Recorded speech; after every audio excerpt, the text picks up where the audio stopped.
Salam kadirli vatandaşlar, salam mehriban iyilleşler.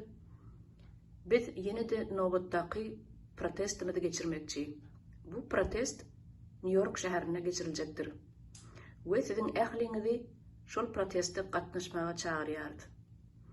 Protest için duşmalı yerimiz önkü ekizler binasının yani fiziki adresi 180 Greenwich Street, New York, saat 10'na. Vatan seviciler, studentler, yaşlı, yaş kiçiler, sizin ehlinizi vatanına, yurduna bolan hormatınızı görkezmeye çağırıyarız. Ve ertirke geçirilecek Belarus doğanlarımızı gollamağa gelecek adamların sani 10'a yetti. Ve siz onları Türkmen tuğumuzdan tanap bilirsiniz. Sizin ehlinize Ullokan Tanrıl Kazın aytmak izleyerin. Hoş sağ olun. New York'ta görüşürüz.